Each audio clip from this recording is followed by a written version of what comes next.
जय हिंद बच्चों। आज हम आपको बात बताएंगे जीनोम प्रोजेक्ट के बारे में। तो जीनोम प्रोजेक्ट क्या है? इस चैप्टर में आपको पहले ही डीएनए की संरचना, डीएनए से डीएनए बनना, रेप्लिकेशन बता चुके हैं, ट्रांसक्रिप्शन बता चुके हैं, डीएनए से आरएनए बनना और आरएनए से प्रोटीन बनना, जिसको कहा जाता है ट्रांसलेशन। तो ऐसी चीज़ों को हम बता चुके हैं, आरएनए और डीएनए में अंतर भी बता चुके हैं। अब इस चैप्टर में बहुत ही इम्पोर्टेंट टॉपिक है मानव जीनोम प्रोजेक्ट, जिसको शॉर्ट में कहा जाता है HGP, ह्यूमन जीनोम प्रोजेक्ट। अब ह्यूमन जीनोम प्रोजेक्ट क्या है तो इसको ध्यान से समझिए। ह्यूमन मनुष्य का जीनोम, मनुष्य के जीनोम का अध्ययन कहलाता है मानव genome project, human genome project. तो मनुष्य के जीनोम के बारे में वैज्ञानिकों ने सोचा अगर जान जाएंगे, अगर उसका पूरा अध्ययन हो जाएगा तो बहुत सी ऐसी जानकारियां हैं जो हासिल होंगी, जिससे मनुष्य के डीएनए में बदलाव कर सकते हैं, कुछ उसमें ऐसा सुधार कर सकते हैं जिससे मनुष्य की बहुत सी बीमारियों को ठीक किया जा सकता है, बहुत सी चीज़ों को सुधारा जा सकता है। तो पूरे जीन का अध्ययन करना बहुत ज़रूरी था, पूरे डीएनए का अध्ययन करना बहुत ही ज़रूरी था। तो यहाँ पर थोड़ा समझना है कि डीएनए क्या है, जीन क्या है और क्रोमोसोम क्या है। हालांकि इसके बारे में हम आपको पहले भी बता चुके हैं। तो जो केंद्रक होता है उसमें डीएनए पाया जाता है, कोशिका विभाजन के समय वो गुणसूत्र बनकर दिखाई देता है, गुणसूत्र दिखाई देते हैं। गुणसूत्र जो बने होते हैं वो बने होते हैं डीएनए, आरएनए और प्रोटीन्स से बने होते हैं। अब समझिए कि जो गुणसूत्र होते हैं मनुष्य में होते हैं कितने, 46, या कह सकते हो कितने होते हैं, 23 जोड़ी होते हैं, 23 जोड़ी गुणसूत्र होते हैं। और इन्हीं गुणसूत्रों का निर्माण किससे होता है? डीएनए द्वारा ही इनका निर्माण होता है। तो अगर डीएनए का हम अध्ययन कर लें पूरा, तो समझिए पूरा मनुष्य के आनुवांशिक लक्षणों को जो दर्शाता आनुवांशिक अणु जो है उसका पूरा पता चल जाएगा, जिससे ये पता चल जाएगा कि इसमें कौन सी कमी है, किस चीज़ को हम बदलकर खास उपलब्धि हासिल कर सकते हैं। तो मनुष्य के गुणसूत्रों का अध्ययन करने का बीड़ा उठाया कुछ वैज्ञानिकों ने, और जो प्रोजेक्ट लॉन्च हुआ उसको कहा गया है ह्यूमन जीनोम प्रोजेक्ट। तो जीनोम क्या होता है? जीनोम क्या है? जीनोम गुणसूत्र के अगुणित समुच्चय को कहा जाता है। मतलब गुणसूत्र जो होते हैं किसी में, उसका अगुणित हैप्लॉइड भाग क्या कहलाता है? जीनोम कहलाता है। तो जीनोम का अध्ययन करना कहलाता है जीनोमिक्स। और इस शब्द का प्रयोग किया था सबसे पहले विंकलर महोदय ने 1920 में इसका इस्तेमाल किया था, जीनोमिक्स का। तो जीनोम का अध्ययन जीनोमिक्स। तो इस प्रोजेक्ट को लॉन्च करने में जिसका बहुत बड़ा योगदान था वो अमेरिका में लॉन्च हुआ था, अमेरिका में। और इसको शुरू किया था किसने? Department of energy and national institute of health. तो स्वास्थ्य और एनर्जी डिपार्टमेंट ने जो दो थे, इन्होंने सबसे पहले अमेरिका में जीनोम प्रोजेक्ट को लॉन्च किया। इस पर अच्छा खासा खर्चा आने वाला था, क्योंकि जो भी जानकारी थी उसके अनुसार बहुत ज़्यादा खर्चा आने वाला था। लेकिन इसको लॉन्च किया गया डिपार्टमेंट ऑफ एनर्जी और नेशनल इंस्टीट्यूट ऑफ हेल्थ के द्वारा। बाद में कुछ दूसरे देशों ने भी इसमें सहयोग किया। अब बात करते हैं कि सबसे पहले जो मनुष्य का इसका मेन उद्देश्य था इस जीनोम प्रोजेक्ट का, वो कुछ जानकारियां पहले से थी। मनुष्य में जो जीन्स होती हैं वो करीब, ये माना गया था करीब 25,000 तक हो सकती हैं, 25,000 तक की जानकारी प्राप्त करना इसका एक लक्ष्य था। इसके अलावा जो डीएनए है, डीएनए सीक्वेंस जो था, सीक्वेंस क्रम, डीएनए का जो सीक्वेंस है किसका? बेस पेयर का। बेस पेयर का। और लगभग डीएनए जो बेस पेयर थे लगभग थे 3 इंटू 10⁻⁹, 3 इंटू 10⁻⁹, या इसको कह सकते हैं 3 बिलियन। तो ऐसा अनुमान था कि लगभग मनुष्य में जो गुणसूत्र में बेस पेयर का अध्ययन करना है डीएनए का, वो है लगभग 3 बिलियन। और इस पे खर्च जो आने वाला था वो लगभग आने वाला था $3 हर बेस पेयर पे। तो इसको अगर 3 से मल्टीप्लाई कर लें तो 3 इंटू 3 9 इंटू 10⁹ या 3 इंटू 3 9 बिलियन इस पे लगभग खर्चा आना था। 9 बिलियन खर्च आना था, अच्छा खासा इस पे खर्च आना था। अब क्या है कि इनका अध्ययन करना जरूरी है, डीएनए सीक्वेंसिंग का, बेस पेयर का, मनुष्य के जीन्स का। इसके अलावा जो अध्ययन किया गया था वो बैक्टीरिया और ईस्ट, ड्रोसोफिला इनकी जीन्स का भी स्टडी की गई।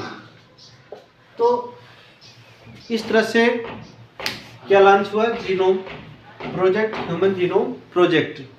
अब इसका जो तकनीकें इसमें इस्तेमाल की गई तकनीक, उस तकनीक का नाम था RFLP। इसके अलावा PCR पॉलीमरेज चेन रिएक्शन, इसके अलावा BAC जो वेक्टर यूज किए गए, वेक्टर वो थे BAC, और ईस्ट का वेक्टर था YAC। तो ये वेक्टर यूज किए गए। तो बैक्टीरिया का जो जीनोम है उसका इस्तेमाल किया गया और ईस्ट का इस्तेमाल किया वेक्टर के तौर पे। वेक्टर क्या है कि सबसे पहले मनुष्य के जो डीएनए है, डीएनए के खंड तैयार किए गए और इन खंडों को डाल दिया गया वेक्टर में और इसकी बहुत सी कॉपीज तैयार की गई। कॉपीज तैयार करने के बाद में क्या हुआ कि RFLP, PCR और इलेक्ट्रोफोरेसिस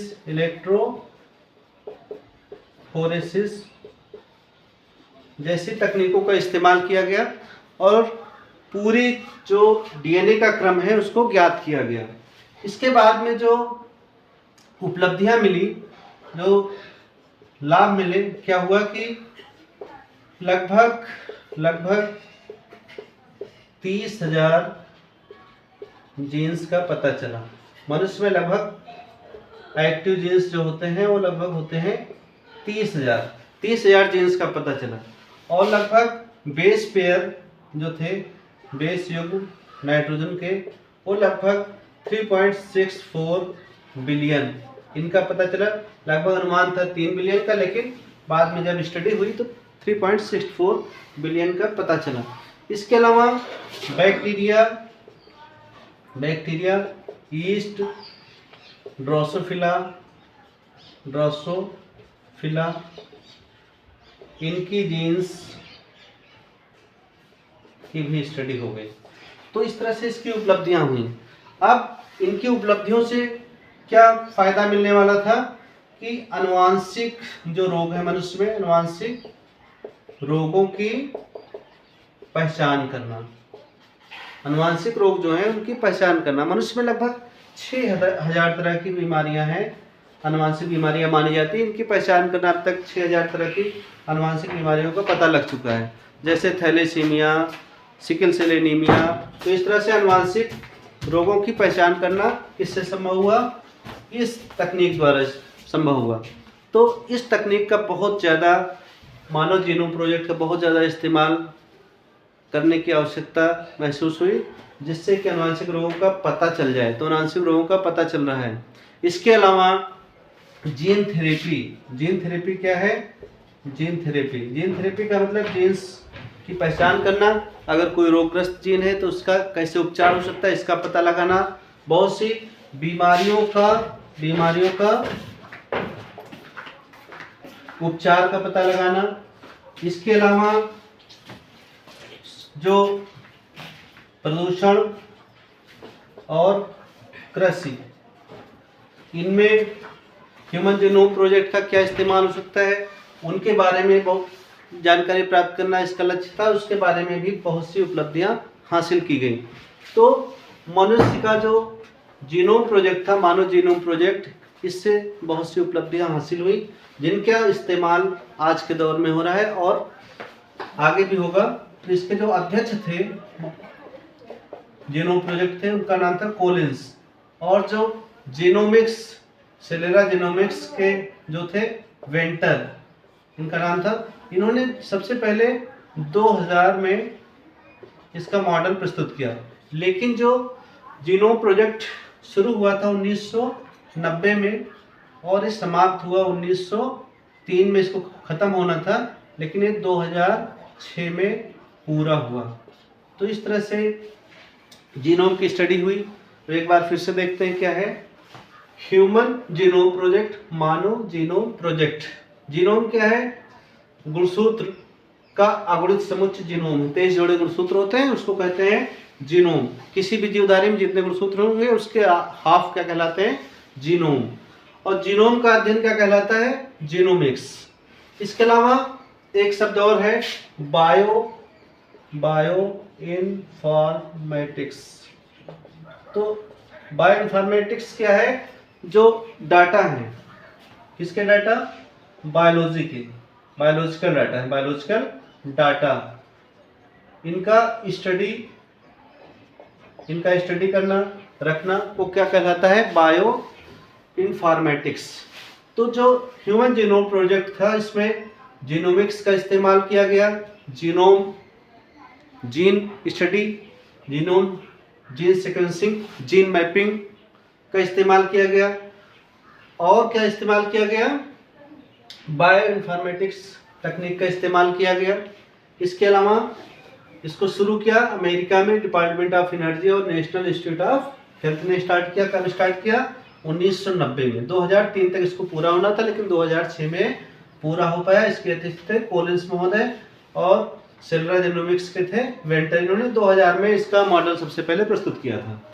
अब इसका उद्देश्य क्या था? मनुष्य के जो जीन्स है, मनुष्य के जीन्स की संख्या पहले अनुमानित थी 25,000 के लगभग हो सकते हैं, तो उनकी जानकारी हासिल करना जरूरी थी, उसका ये लक्ष्य था। इसके अलावा डीएनए में जो बेस पेयर है, कितने बेस के क्रम है?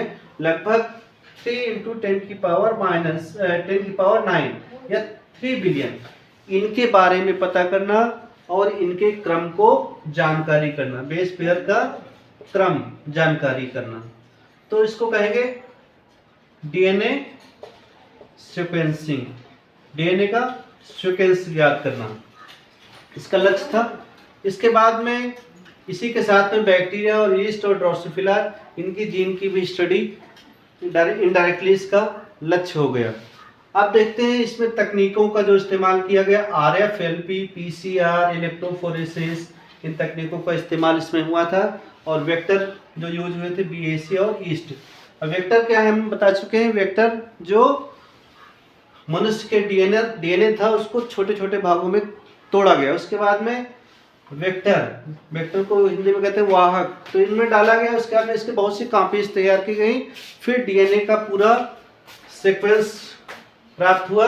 उसके बाद में उसमें जीन्स की पहचान हुई। जीन्स क्या है? कि जो खास तरह की प्रोटीन्स बना रही हैं। तो एक्टिव जीन्स केवल कितनी थी? लगभग 2% एक्टिव जीन्स थी। तो इनका पता चला और इनकी संख्या लगभग 30,000 थी। पहले अनुमानित कितनी थी? लगभग 25,000 तक यह ज्यादा माना गया था। और बेस युग्म 3.64 बिलियन का पता चला। तो इन सब चीज़ों का पता चला।